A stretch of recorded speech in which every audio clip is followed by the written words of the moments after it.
Bring thy book. Bring thy next book to be sacrificed. Yeah. Stephanie Meyer, the host.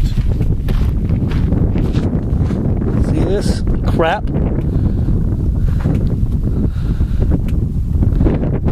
This is what our one daughter was given to read from a not so distant family member, one of the in-laws. Okay, crap. She found this today and handed it to me. This is one that she was given. So they're all worried. Well, what if that so and so wants this book back? You know what? This book was left in my house, and I'm destroying it. I don't want this book to be handed down to any other relatives or nieces. This was given to a niece from this person. This is an occultic book, just for the naysayers. Last anymore. Let's go to 2 Kings. Let's do a couple examples. For all you naysayers that go, do you think God will want you to destroy these things? There's nothing wrong with letting other people read them. They'll say, do you think it's for you to destroy the wicked things? Well, let me see. Let's use the Bible for reference of what anyone righteous did anytime something wicked was brought into their household, into their society, into their nation, okay? 2 Kings 23:4 is one such good example. This is when a righteous king came after ungodly king who did that which is wicked in the eyes of the Lord, who invited in all the wicked things from all the surrounding societies and nations, bringing in altars to false gods, bringing in wicked things, other things of forms of worship, worshiping out the groves, things like this. And this is whatever they did whenever someone righteous was judging the people and their land and getting them right. And they didn't just get them right and let them keep these evil works amongst them. They destroyed them. It's right here. And the king commanded Hilkiah, the high priest, and the priests of the second order, and the keepers of the door, to bring forth out of the temple of the Lord all the vessels that were made for Baal, and for the grove, and for the host of heaven. And he burned them without Jerusalem in the fields of Kidron, and carried the ashes of them unto Bethel. And he put down the idolatrous priests. See all the priests that were doing the idolatry? Put them down, whom the kings of Judah had ordained to burn incense in the high places in the cities of Judah, and in the places round about Jerusalem. Them also that burned incense unto Baal, to the sun, and to the moon, and to the planets, and to all the hosts of heaven. Hosts of heaven. You can just look through any Greek mythology right there. Hosts of heaven. That's all satanic, basically, false gods. All of it. Destroy it. Just destroy it. Don't keep that in your house.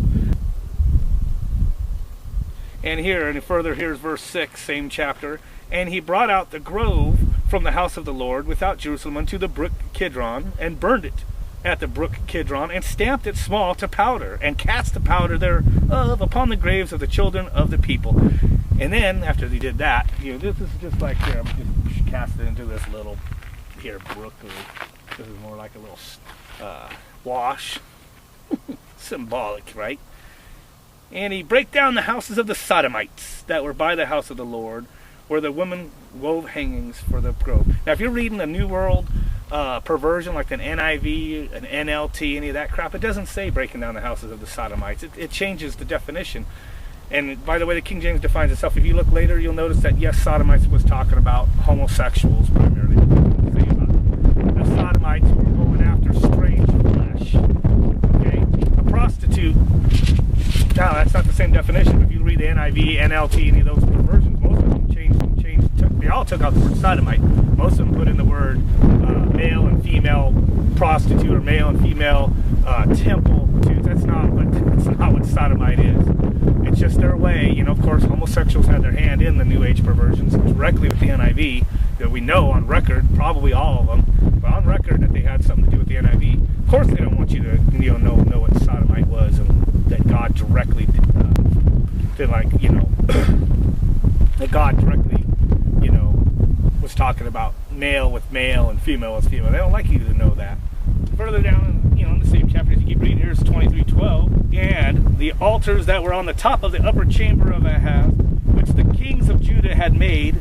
He's talking about the people that had brought in all these wicked works. Past kings. This is the righteous king, right? Now, getting rid of it. The kings of Judah had made, and the altars which Manasseh had made in the two courts of the house of the Lord, did the king beat down and break them down from thence, and cast the dust of them into the brook of Kidron. You can just keep going through here. Just all through Judges, 1st and 2nd Samuel, 1st and 2nd Kings, 1st and 2nd Chronicles. Over and over. This is what they did when they healed their land. They, you know, kind of start your own household. Get that crap out of your house. There's nothing wrong with that. The best thing to do is destroy it, because nobody's reading that crap after I destroy it. Nobody. No other kid's going to get that as a hand-me-down.